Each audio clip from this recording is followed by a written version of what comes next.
Emílio Zeca e Adelino Buque, aqui em Saúde. Muito boa noite, bem-vindos ao espaço. Que fase é que se aguarda? Começava por si, Emílio Zeca, o que é que se espera do Zimbábue nesta nova fase?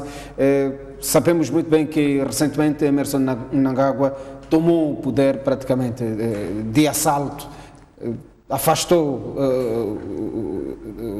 o sistema de Robert Mugabe. Depois, praticamente, o processo de liderança de Robert Mugabe, o que é que se espera para estas eleições? Muito boa noite e agradeço mais uma vez por terem me convidado para vir partilhar aqui com os telespectadores lá em casa alguns aspectos da política, especificamente da política internacional e nesse contexto aqui da política regional. As eleições no Zimbábue, eu tive o privilégio de fazer parte do grupo de observadores, sim, eleitorais da SADC nas últimas eleições harmonizadas que tiveram lugar no Zimbábue. E entre os observadores corria entre nós a ideia de que eram as últimas eleições que o presidente Robert Mugabe participaria, quer em termos da sua popularidade enquanto candidato para continuar a guiar os destinos do país, quer em termos de idade, porque ele, mais alguns anos, ele será um centenário. O cenário atual é totalmente diferente. Temos novos atores políticos, não novos, antigos atores políticos com novas posturas, com um conjunto de objetivos e interesses bastante conflituantes, com o peso forte dos militares que, de uma ou de outra forma, continuam a ter um poder significante nos meandros políticos da própria ZANU, enquanto partido que sempre esteve no poder.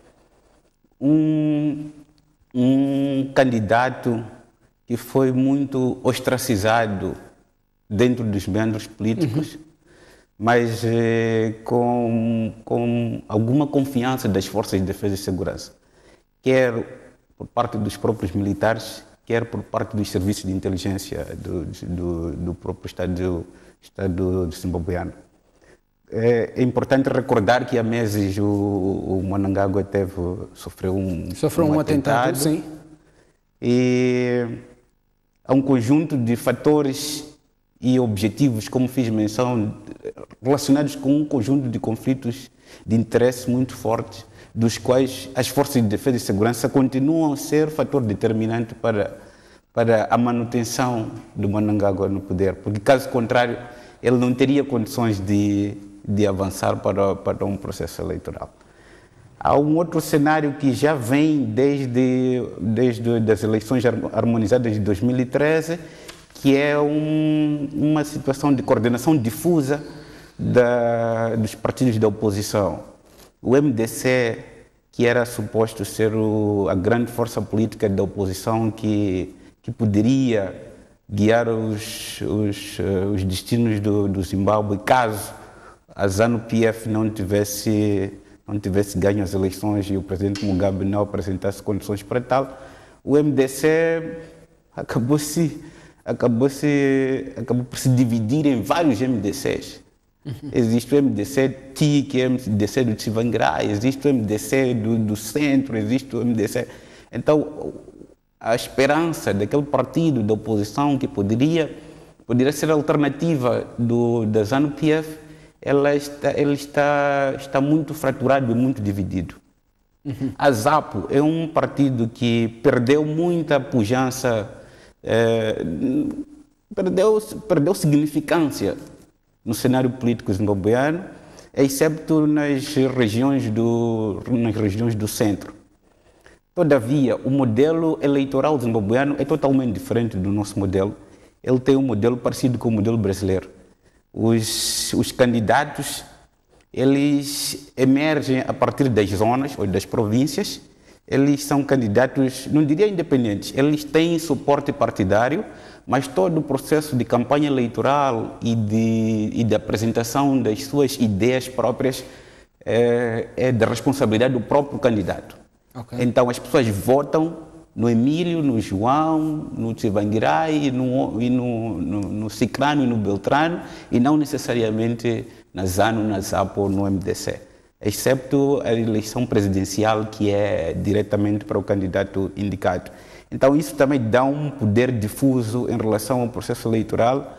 Todavia, os partidos ainda continuam muito centralizados em relação à indicação dos seus candidatos às eleições.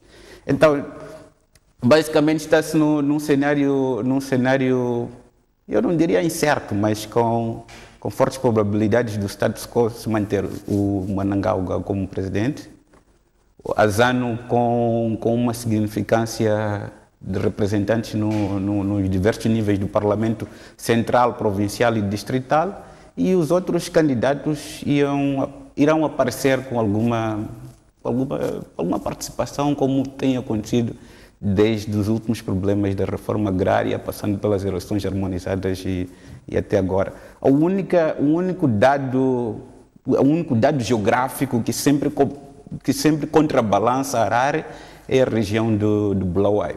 Bulawayo é uma espécie da beira, do Zimbábue. Okay. Lá é sempre a oposição que está... Uma região franca da oposição. Sem dúvida. Ok. Adelino Buque, muito boa noite, bem-vindo aqui ao espaço.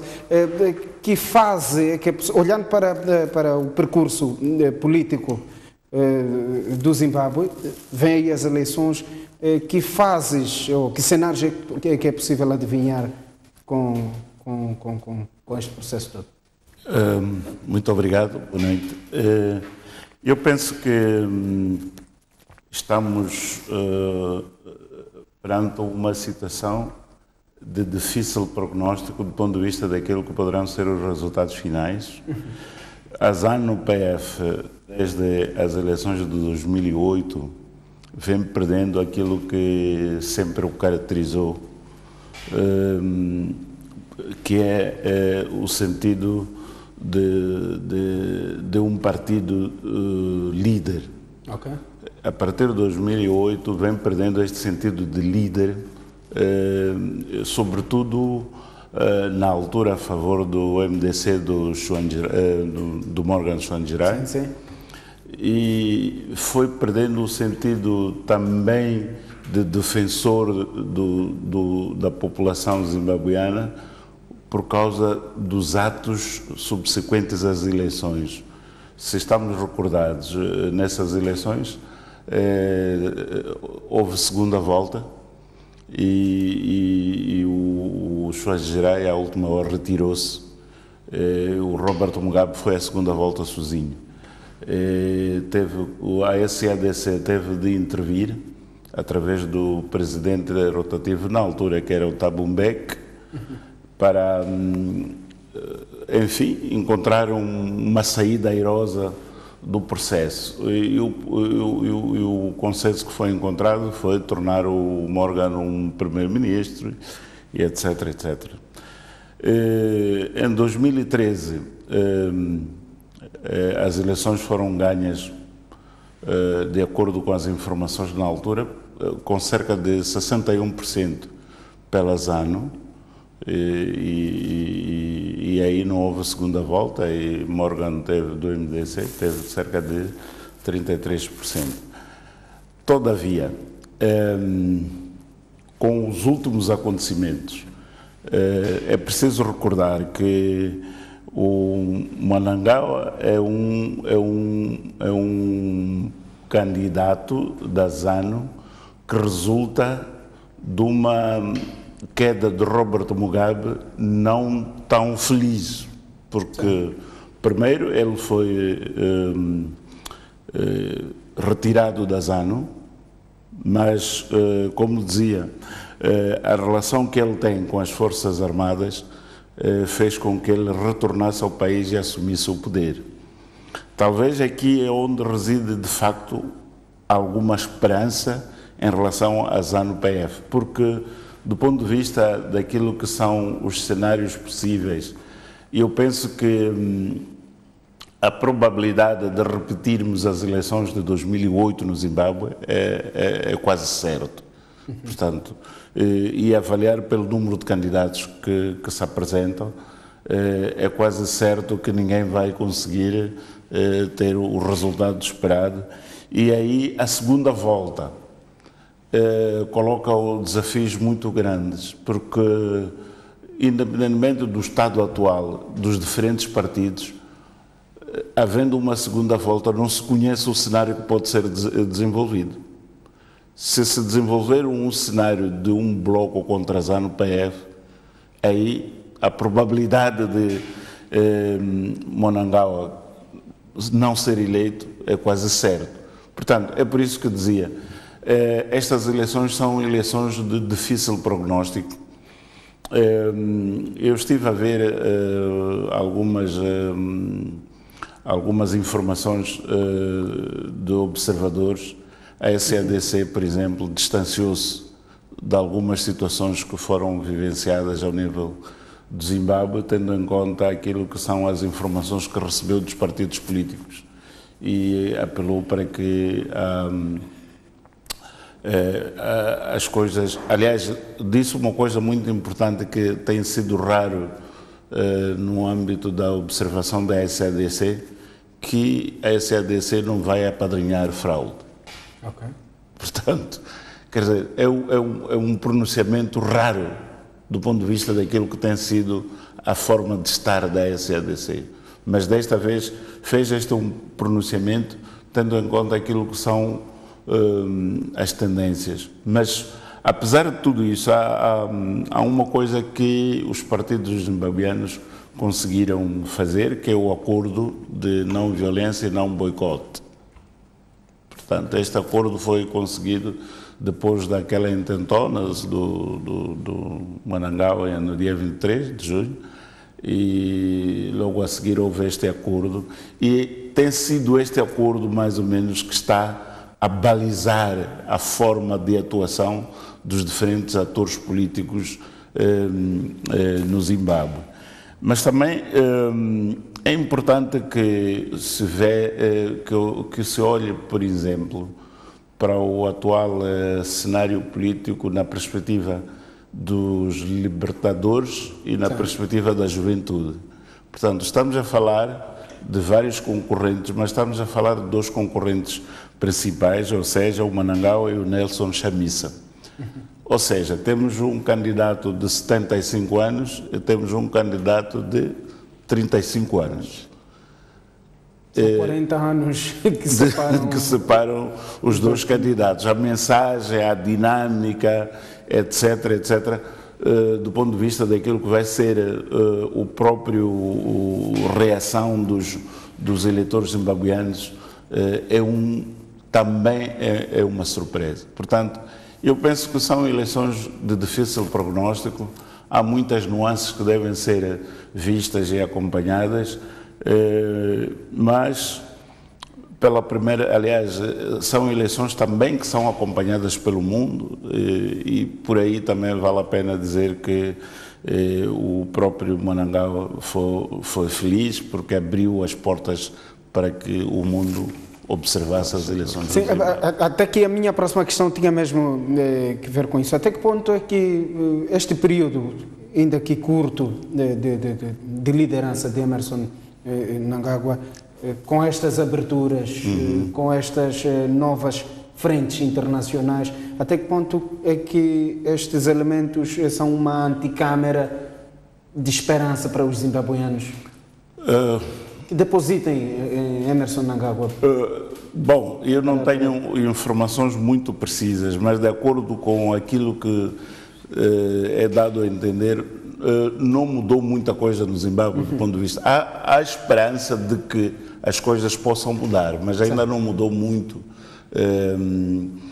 do ponto de vista daquilo que é a vida económica e social do Zimbábue, não é? É verdade que, por exemplo, as últimas estatísticas na área do turismo falam de, no primeiro semestre, a entrada de cerca de 500 mil turistas para o Zimbábue, numa avaliação de acordo com as revistas especializadas, na ordem de 48%. comparado com o período anterior, o que significa que a vida começa a ter uma outra dinâmica. Todavia, o cidadão zimbabueano ainda não tem não está a sentir o fruto da mudança como tal. Há perspectivas dos que analisam, dos que veem, dos que querem turismo, etc., mas a vida ainda não mudou. Por isso, eu penso que o Monangaua pode ter uma imagem boa do ponto de vista daquilo que é a sua política internacional, aquilo da forma como é visto fora do Zimbábue.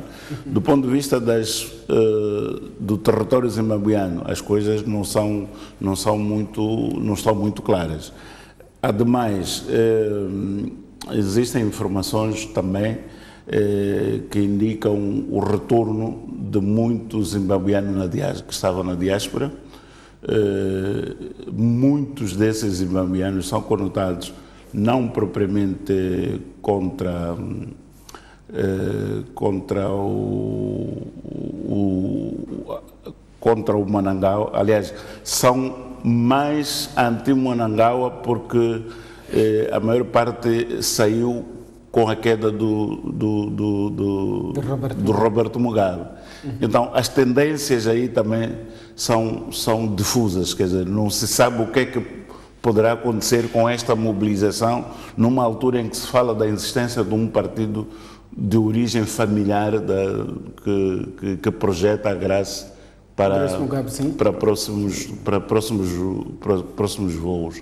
Então, a situação de facto política no Zimbábue é bela porque há esta abertura, mas é de desfechos imprevisíveis, tendo em conta todo este cenário político que se vive no Zimbábue. Emílio Zeca, coloco-lhe a mesma questão, até que ponto é que este curto período de liderança de Emmerson Mnangagwa, ainda aqui com os fantasmas de Roberto Mugabe a interferirem neste processo todo, pode funcionar como uma anticâmara, pode funcionar como o seu cavalo de batalha. Para...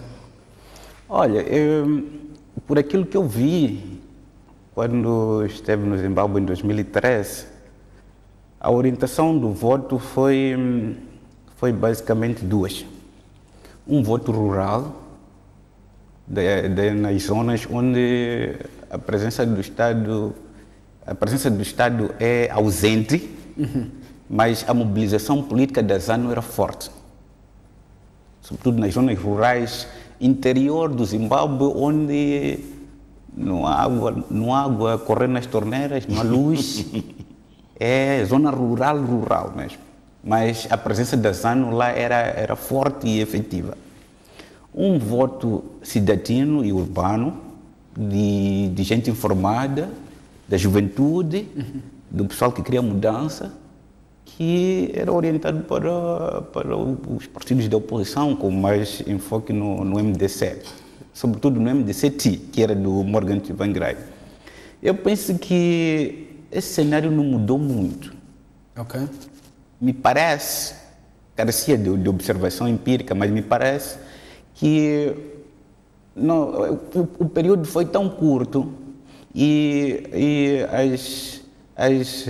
o enfraquecimento do MDC e a morte do seu próprio líder carismático tornou difícil penetrar nas zonas onde Mugabe era o líder benevolente, o ditador benevolente, porque defendia os interesses do povo. Então, me parece que na zona rural a tendência do voto ainda vai ser um voto de orientação ideológica e patriótica virada para ZANU, onde o Roberto Mugabe ainda vai continuar a ser aquele líder que libertou o povo e a terra e quis entregar a terra ao povo. E um voto cidadino difuso, como falava o colega, sem muita orientação clara, porque havia uma esperança de que o Mnangagwa ia levar a cabo um conjunto de mudanças rápidas e a sua indicação como presidente da República ia trazer um conjunto de benefícios para o Zimbábue rápidos, investimento direto estrangeiro, nova reinserção do Zimbábue na região, no continente e no mundo, com benefícios rápidos para os zimbabueanos. Mas a política internacional não é tão simples assim como um cálculo matemático de A mais B. A imagem do Zimbábue continua ainda muito deteriorada dentro da Commonwealth, e o Zimbábue foi sempre a pérola preferida da Grã-Bretanha, por causa dos recursos estratégicos que há lá, o diamante, por causa do safari que os britânicos sempre foram fazer lá.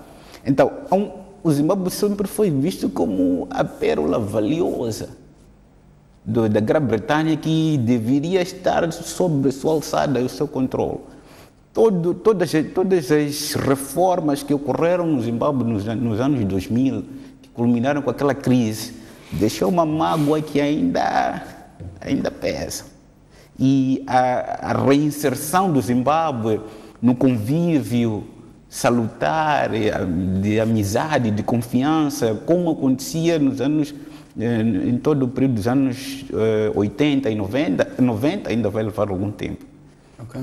E o período que o Mnangagwa está no poder ainda é muito curto para essas mudanças todas. Todavia, o Mnangagwa continua ainda a ser, ou não continua, transmite a ideia de ser um líder consensual a nível da região, consensual a nível do continente e passível de ser um parceiro estratégico dentro da Commonwealth e das outras organizações internacionais. Então, tendo em conta que essas serão as primeiras eleições com observação eleitoral, podemos dizer livre, okay, e sem condicionantes, como aconteceram nas outras, então o processo de legitimação horizontal do Mnangagwa será mais fácil caso ele ganhe as eleições sem grandes conflitos de violência e violência eleitoral. Será mais fácil a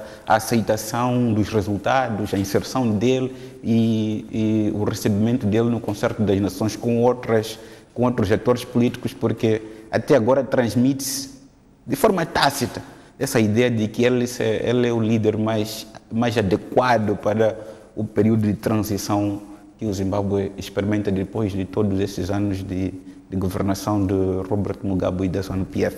Todavia, os processos de condução política e de tomada de decisão, existem vários fatores que influenciam. O líder é moldado pelo partido que ele dirige, e alguns líderes conseguem moldar o partido nos moldes que eles pensam e nas mudanças que eles pretendem fazer. Mas é muito difícil e é muito improvável que isso aconteça de forma tão simples e tão linear como se era de esperar. Adelino Buck, olhando para a forma como Robert foi afastado do poder, até que ponto é que o efeito Mugabe vai interferir neste processo? Essa é que é a grande questão, porque a ZANU-PF e a população do Zimbábue tinham no Robert Mugabe a face, esse tal ditador benevolente. Mas já a ZANU apresenta-se com outra face. E face aos acontecimentos recentes, não temos muito tempo que aconteceu aquele golpe no Zimbábue. Sim. Pode ser um grande revés para aquilo que são as intenções do próprio ZANU-PF. Para agravar esta situação, e de acordo com as informações que são publicadas, existe um partido que é pró-Mugabe. Sim, com ideologia... Sim, com a ideologia do Mugabe. Estes são fatores que vão, na minha opinião, influenciar sobremaneira a tendência do voto no Zimbábue. Agora, eu repito esta observação. Tudo vai depender do que acontecer nesta primeira volta. Porque a irmos para a segunda volta nas eleições de Zimbábue, e se a tendência for a unificação, incluindo este pequeno partido que emerge da família Mugabe, se posicionar anti-ZANU, eu penso que a probabilidade de a ZANU-PF e o próprio Manangawa perder as eleições tem que ser colocada. Não podemos pôr de lado esta hipótese, porque de facto há muita fragmentação do ponto de vista daquilo que é o eleitorado da ZANU-PF. Portanto, a probabilidade de haver muita fuga do voto, mesmo considerando esta questão do voto rural, imaginemos que o partido que foi criado também tem noção desta tendência de voto. Provavelmente tenha feito muito trabalho junto dessas mesmas bases rurais, apontando Robert Mugabe como vítima do Manangawa e os seus seguidores. Portanto, esta é uma equação difícil de se resolver.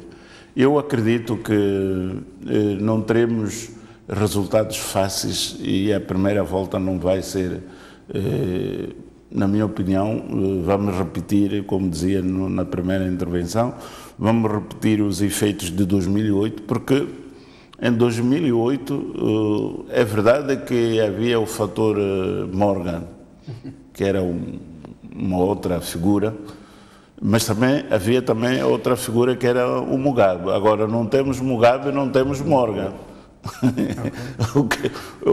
Qual será a tendência da sociedade zimbabuiana?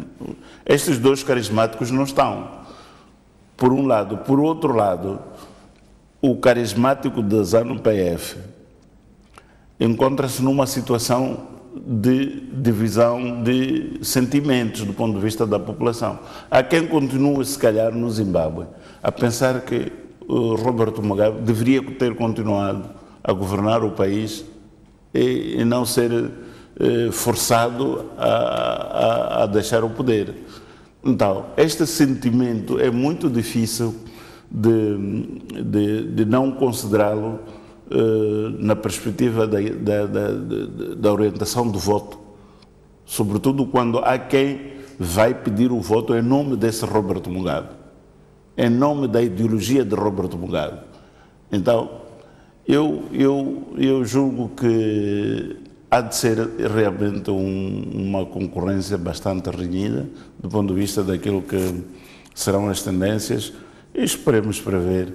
E espero também que, se calhar, a própria ZANU-PF tenha criado outro tipo de comunicação, não é? Porque muitas vezes a comunicação que se faz ao eleitorado é determinante para a percepção da mensagem e para a orientação do próprio voto. Mas se esta abordagem não aconteceu, eu penso que não vai ser muito fácil. De notar também que há um aspecto que, na minha opinião, pode agravar a situação da imagem do Manangawa, porque este atentado do dia 23, de que falamos, mesmo antes de se fazer grandes investigações, o próprio presidente fez suspeitas à família Mugabe. Okay.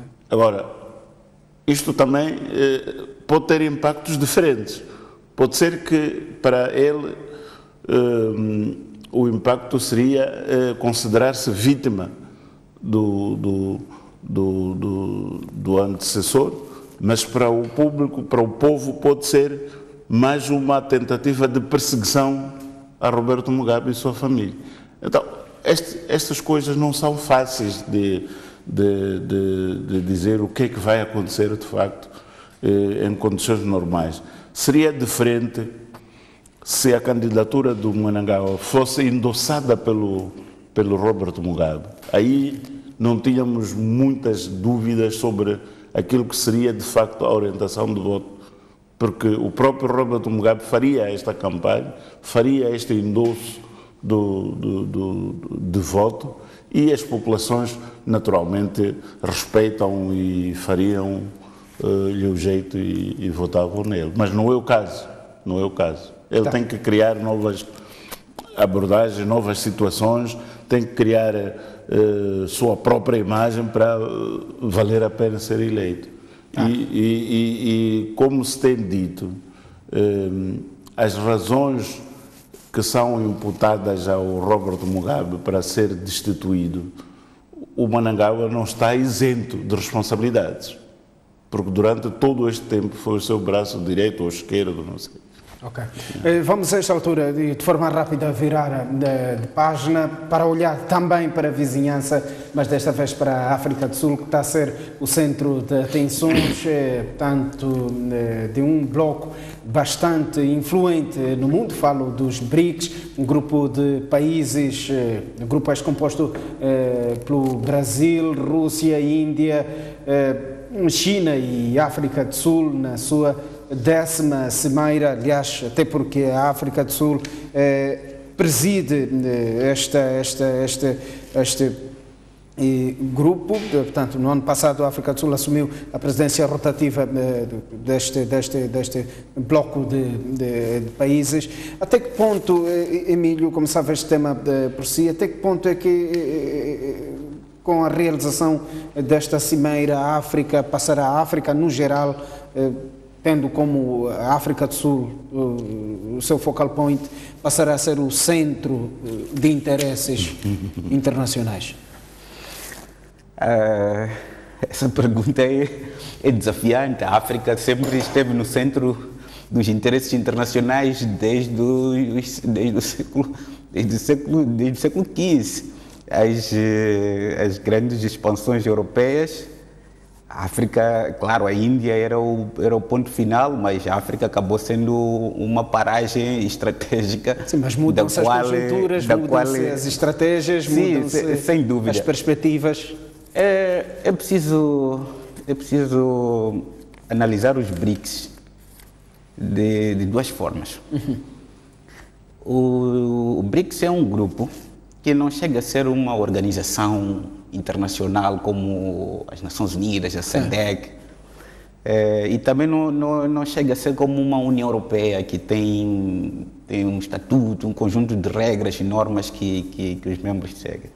Trata-se de um grupo político e diplomático que se reúne para levar a cabo um conjunto de objetivos específicos que têm dois grandes pilares. O primeiro, cooperação econômica.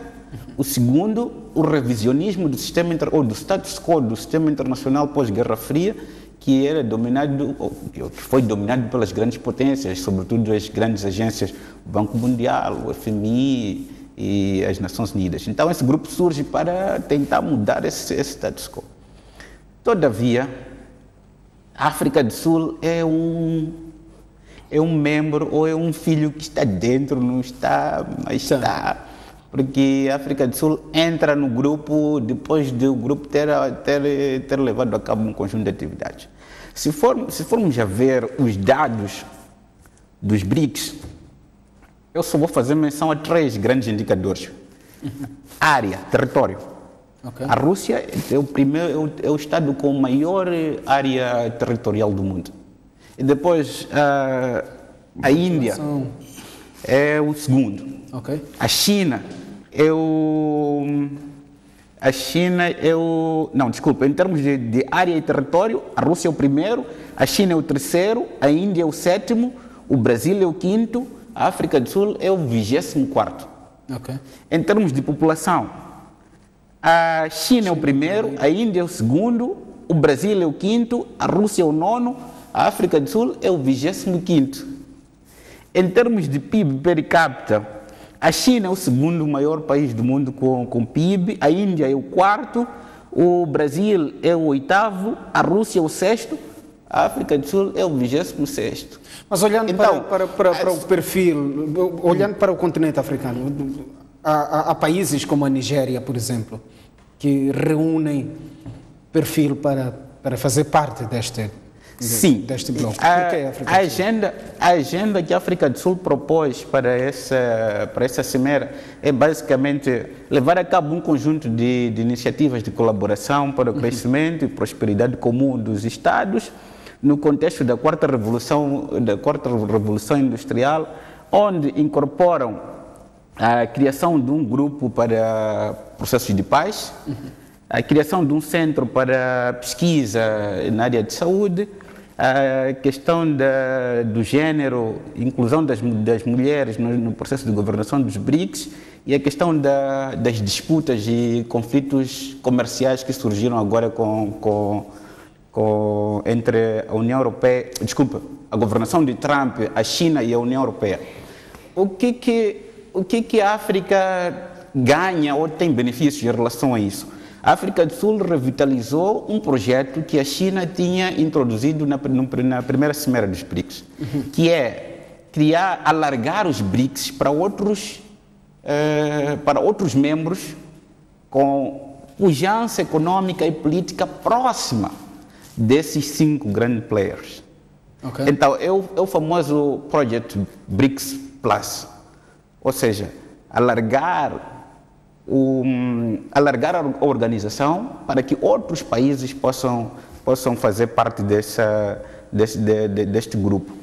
Mas voltaremos a ter o mesmo problema. Não se trata de uma organização, trata-se de um grupo que se reúne, de chefes de Estado que sentam, tomam café, discutem um conjunto de assuntos e orientam a sua agenda consoante os temas dominantes do momento. Por exemplo, para essa reunião foram convidados os chefes de Estado de Moçambique. De Moçambique, aliás, Filipe da Nunes Namíbia, e uma delegação já estão na África do Sul. Da Namíbia, do Gabão, da Angola, do Senegal, do Togo e do Ruanda. Se fizermos uma análise minuciosa desses países ou desses estados, todos eles são estados satélites com projetos estruturantes dos BRICS. Por exemplo, em Moçambique, nós temos grandes projetos da China. Okay. Tivemos 3 grandes projetos dos brasileiros, do Brasil, sim, que tivemos a pouca sorte do atual governo, o governo Temer, ter fechado as portas. Tínhamos o projeto das BRTs, que resolveria o problema de mobilidade na cidade de Maputo. Teríamos resolvido a questão dos engarrafamentos, dos chapas, teríamos essa mobilidade. Tínhamos o projeto dos antirretrovirais, que era uma questão de saúde, tendo em conta a HIV, e tinha outros projetos na área militar, de oferta de unidades de treinamento para a Força Aérea. Mas nós temos investimentos sul-africanos. Os sul-africanos estão aqui. Por muito tempo, a África do Sul foi o país com o maior investimento direto em Moçambique. Nós temos projetos estruturantes da Índia na área de hidrocarbonetos. A Jindal e a companhia estão aqui. Então, o Ruanda é a economia mais vibrante atualmente na África em termos de uso de tecnologias de comunicação e informação para desenvolvimento econômico. O Togo é um país âncora na África Ocidental para as operações militares. Então, a Namíbia é um país que faz parte do conceito estratégico regional do Brasil, porque o conceito estratégico do Brasil envolve Namíbia, Angola e até a região da África do Sul, por causa do famoso Atlântico Sul. Então, esses estados não foram selecionados de forma aleatória. Há um conjunto de potencialidades que esses estados podem apresentar em termos de investimento e de possibilidade desses estados serem elementos para cumprir as agendas dos BRICS no sistema internacional. Porque, olha, agora que começou, por exemplo, esse conflito comercial de subida de taxas de exportação de aço e de alumínio na indústria americana em relação à China e à União Europeia. Na verdade, o governo de Trump, ou a administração de Trump, leva a cabo esse conjunto de medidas com vista a atacar a União Europeia e a China, mas a África do Sul, que tem uma indústria siderúrgica vibrante, está-se a fazer sentir, porque o seu aço e o seu ferro já não pode ir aos Estados Unidos assim como ia com taxas zero, de 0 a 10% de pagamento de imposto.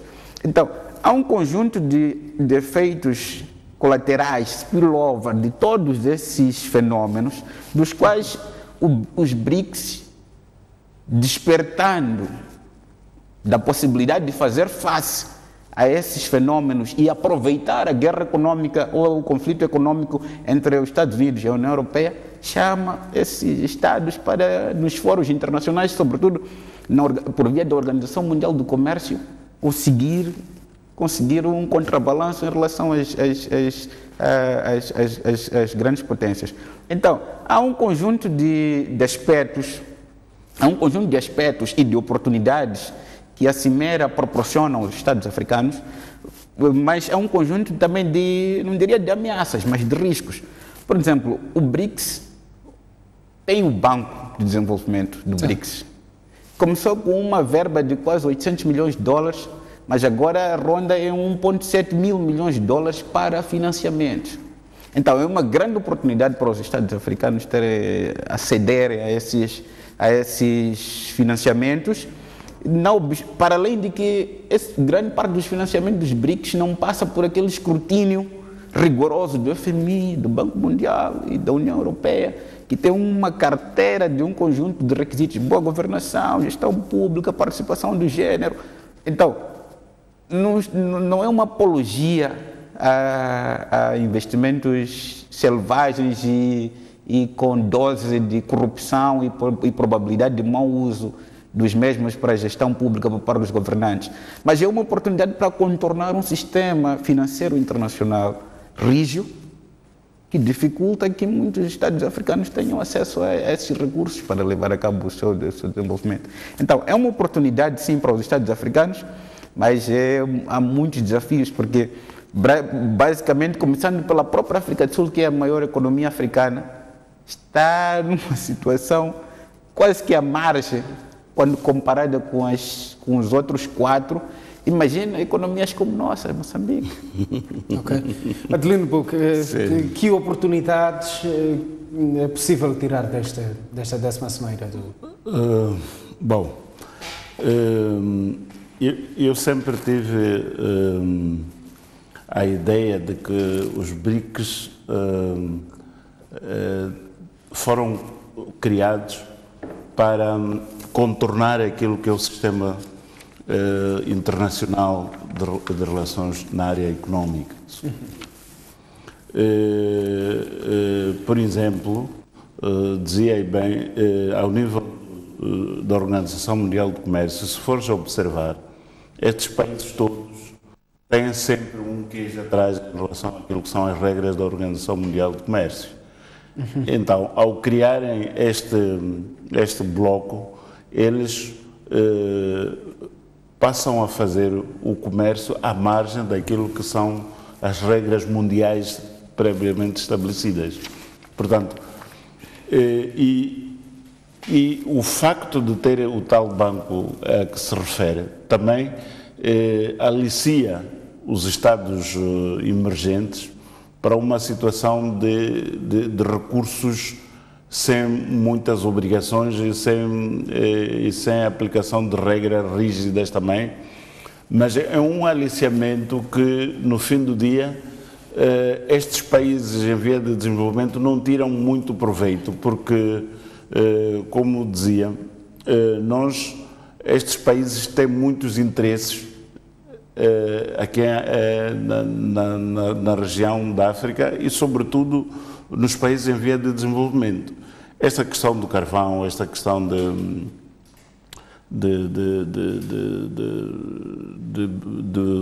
recursos hídricos, aliás, do alumínio, ferro, não sei o quê, eles precisam destes recursos para eles sem ter que passar pelo escrutínio da Organização Mundial do Comércio. Portanto, criam estas facilidades que, no fim do dia, vamos concluir que não nos levaram absolutamente a lado nenhum mas que eles souberam tirar proveito dessa relação. Porque se tivessem que ir pelas regras do comércio internacional, pelas regras da Organização Mundial do Comércio, não fariam. Portanto, a China, este conflito que eles têm, a China, a Rússia, não sei quanto, eles não têm, eles precisam de alimentar a sua indústria, e para alimentar essa indústria, eles não podem conseguir através dos mecanismos institucionais usados pela Organização Mundial do Comércio. Da mesma forma que a China, por exemplo, precisa de exportar, mas não precisa de estar sob escrutínio das regras internacionais de comércio. Então, para fazer isso, cria-se este pequeno grupo. Na verdade, no fim do dia, pode ser o pessimismo meu, no fim do dia, quem vai tirar benefício dos BRICS são aqueles países que criaram os BRICS. Ok. E o mesmo sentido de espoliar a África mantém-se no fim do dia. Da mesma forma como a Europa tirou as matérias-primas, estes também vão tirar as nossas matérias-primas, considerando que estão-nos a ajudar, porque se nós formos pela via do FMI é muito complicado, não sei o quê. Mas no fim do dia, o resultado do ponto de vista prático no interesse de África e dos africanos há de ser igual. Ok. Uma última questão sobre este grupo. Emílio Zeca, é verdade que, sob o ponto de vista fonético ou fonológico, o nome até que é bonito, BRICS, mas nota-se aqui, desde a última adesão da África do Sul, algum conservadorismo parte deste grupo, alguma falta de abertura, de adesão, de aliar de outros países. O que é que estará por detrás deste? Basicamente, podemos elencar 2 ou 3 fatores determinantes que inibem a expansão do grupo.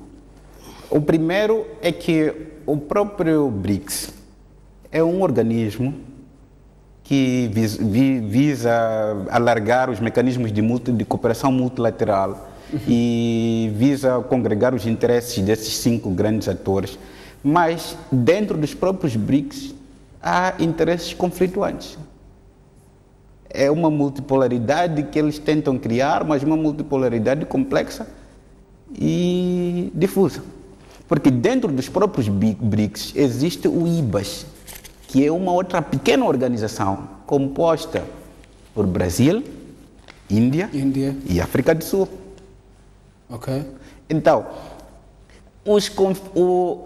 as rivalidades em relação ao Oriente, toda a zona oriental do globo, até o Extremo Oriente, entre as famosas disputas entre o dragão e o elefante, entre a Índia e a China, estão lá latentes e estão presentes.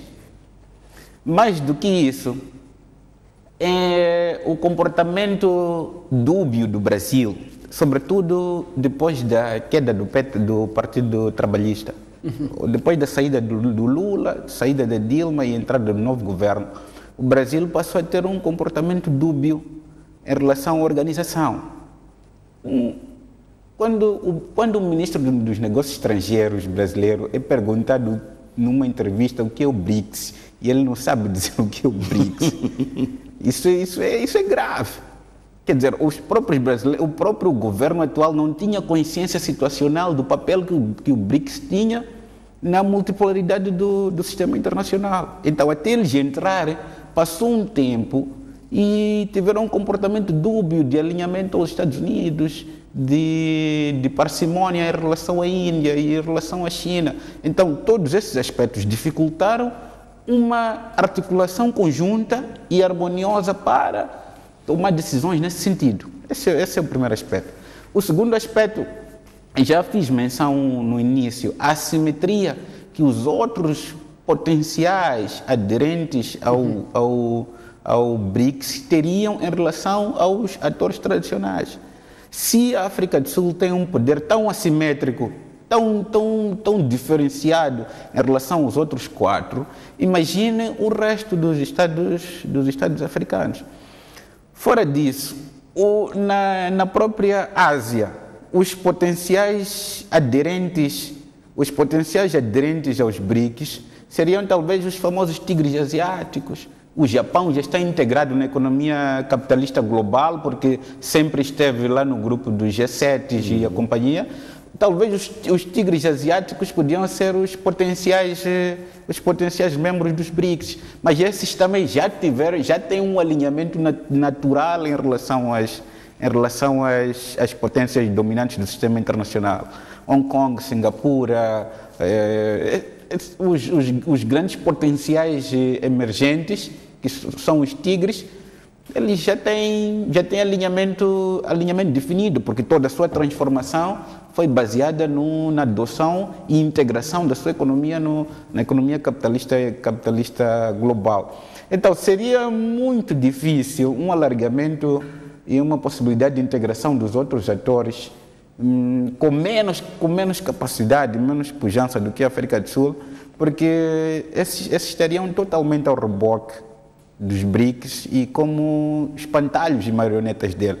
Porque a própria África do Sul entra nos BRICS por causa de uma questão de representatividade geográfica e geopolítica, não por causa da sua pujança e capacidade econômica, política e diplomática.